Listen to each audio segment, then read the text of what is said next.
I will get this out of the way first, as NXT Deadline and Final Battle did take place last night, but I will let you guys take your time and watch the event, as both NXT Deadline and Final Battle did in fact live up to expectations, and were perfect events for both NXT and Ring of Honor to go out on as 2022 draws to a close.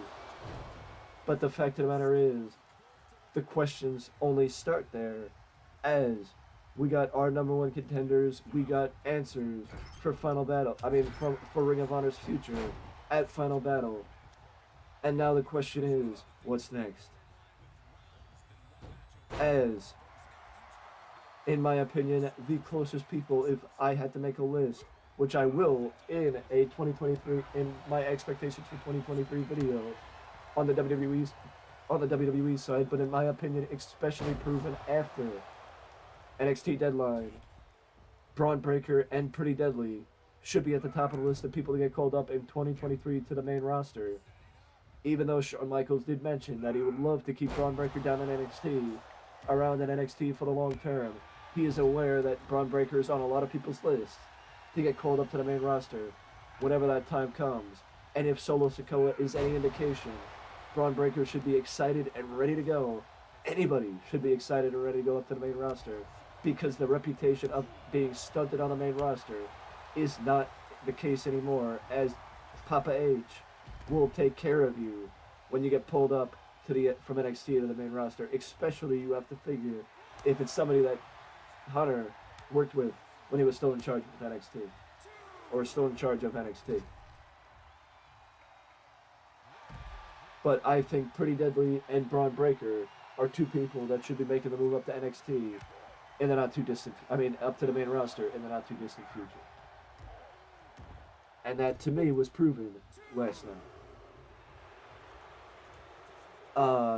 Speaking of last night, there was conversations as to why we didn't see one Ring of Honor veteran at the event last night, and that is because Colt Cabana is still recovering from the injuries he sustained during his match with Chris Jericho a couple of weeks ago on Dynamite.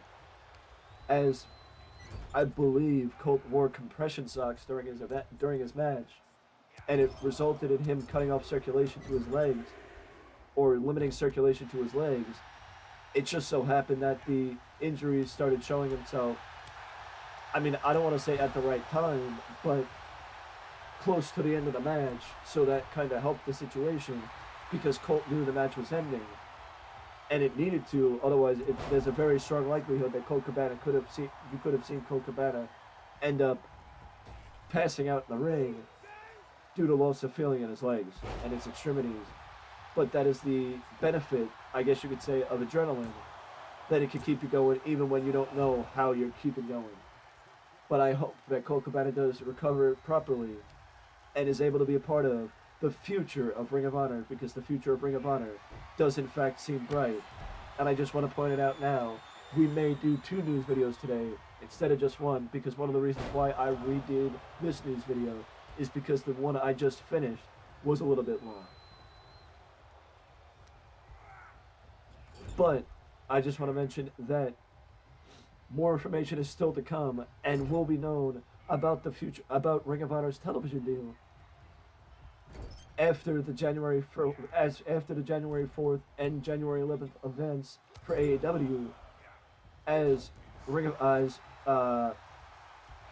the point of the announcement at Final Battle was for Tony Khan to announce the ending of the trial run for the Honor Club, which is one of Ring of Honor's which is something that Ring of Honor once had as its own company when it was standalone before it got sold back in March. But Tony Khan said he invested a lot of money into making it functional. So I hope that means that Tony Khan made it a lot better quality than it was under Sinclair. But to say that this hasn't been an incredible 12 months for Ring of Honor, where they went from borderline out of business to not only in business, but ready to be a standalone company again in 2023. It has been an insane 12 months for Ring of Honor, and I'm happy that the boys will still have somewhere new to work and a stable place to work in 2023, that being ROH. Because Tony Khan did announce the advent of the Honor Club, which will be a $9.99 subscription service, and it will house the eventual Ring of Honor television program, weekly television show, the Ring of Honor tape library, and Ring of Honor pay-per-views, just like Final Battle, which will be on I don't know if it's on right now, but the pay-per-views starting, I'm assuming, with probably the anniversary show in February, if they're going to do the anniversary show, or maybe give Ring of Honor a bit more events since they are standalone now. But that means that it would take 90 days for the pay-per-view to get moved to the Honor Club after it airs, because that's what Tony Khan said in the media scrum.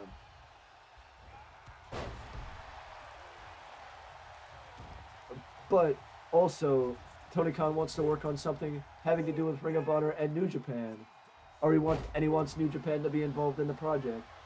So that is something interesting, and maybe some unique content that New Japan could be involved in with Ring of Honor on the Honor Club service. I will, of course, let you guys know more about the Honor Club service as I know more about it.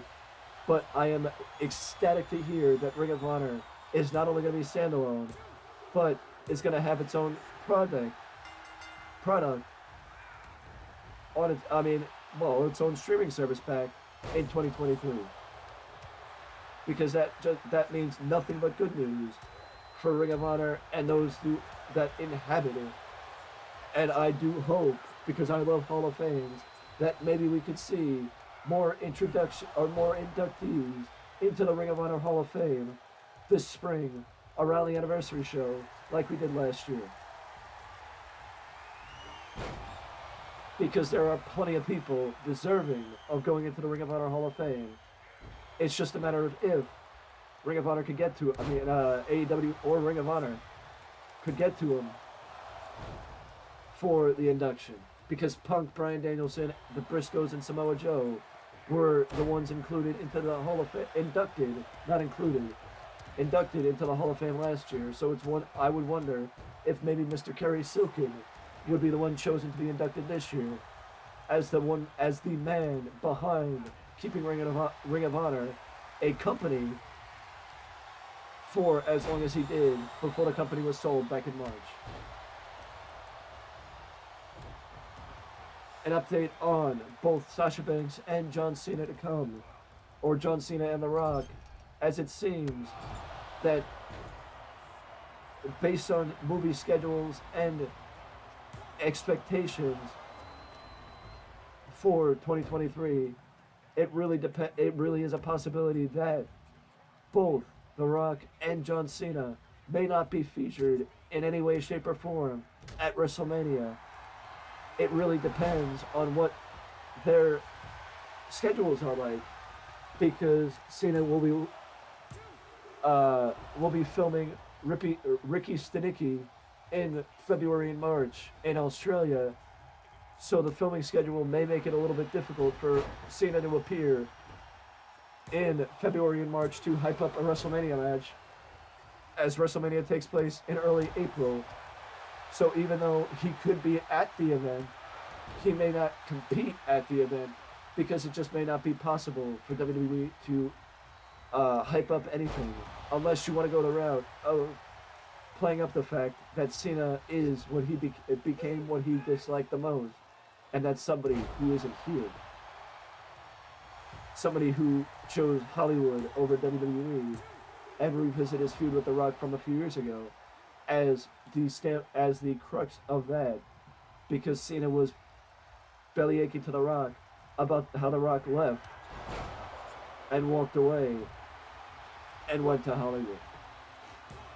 So there is the door is open for the possibility of a feud, but it seems more likely, as far as, timing issues, that maybe Cena would be able to work WWE at SummerSlam rather than WrestleMania, But that's just something we'll have to find out. Because Cena will be featured on SmackDown, the final SmackDown of 2022. So you have to wonder if Cena being featured on that broadcast will have any, will give any indication of what Cena will be doing at WrestleMania or in 2023, in early 2023 for WWE. As far as The Rock is concerned, The Rock is always considered one of the busiest men in Hollywood. And not only that, but he is also relaunching the XFL next year. He bought the XFL, I believe, in 2020 or 2021 from Vince McMahon with the intention of relaunching the brand. And The Rock will get has every indication to be doing so in 2023. So on top of his movie commitments and filming commitments, that he will be relaunching the football brand in 2023. So best of luck to The Rock with that. But it may make it a little difficult for The Rock to be doing much as far as wrestling in 2023 with all that he has planned. Right now, from what I understand, The Rock does not have any movie commitments planned for, or filming commitments planned for WrestleMania season, but that could change in an instant, being The Rock. The last update comes from eWrestling News, as there is a lot to open up about Sasha Banks, because there is rumors that she may be finishing up with that she may be done with WWE, and her current contract is set to expire very soon, and that if WWE does not exercise may freeze her deal or give her the money she wants to be able to keep her and stop her from working elsewhere. But if they give her the money, then she'll come back. If they freeze her contract, that drives the further wedge between the two brands, making it where it would not be likely to see Sasha Banks in WWE anytime soon, because they did the same thing to Pac before he left for AEW. But this comes off the news of Sasha Banks appearing at Wrestle Kingdom 17 in 2023. We don't know if it's going to be in action in some form, or if she will just be appearing, or she will be a guest backstage, whatever she might be doing. But there are heavy rumors that she will be working with New Japan in 2023. So the news never stops with Sasha Banks, and I will let you guys know when I find out more concrete information about what's going to happen with Sasha Banks, New Japan, and WWE as we get closer to Wrestle Kingdom 17 on January the 4th. But this is probably the most intriguing news that I've heard, because out of anywhere she can go, the idea of seeing Mercedes Varnado show up in New Japan is just something I never thought would happen. But New Japan has its own women's division, so why not? You know, New Japan has its own women's division, so why not? And being able to compete in the Tokyo Dome is something that I'm sure is on a lot of wrestlers' bucket list. So, again, like I said, best of luck to Sasha Banks in whatever she does, and I hope that we are not done seeing Sasha in a wrestling ring, because she is one of the most exceptionally gifted talent in all of professional wrestling, whether it's in WWE, AEW, or New Japan. Wherever she goes, I wish that nothing but the best for her and Naomi, and I hope that we see them in a wrestling ring again very soon. With that being said, let me know your thoughts on anything and everything wrestling down in the comment section below, and if you want to interact with this video, it would be very much appreciated, whether it's all three, whether it's leaving a like, subscribing, and leaving a comment, or doing just one. Any interactions with the video are very much appreciated and do help us with the algorithm. So feel free, but don't forget, for your sake, to ding dong that notification bell to always know when a new video is up on the channel, and I will see you all in the next one.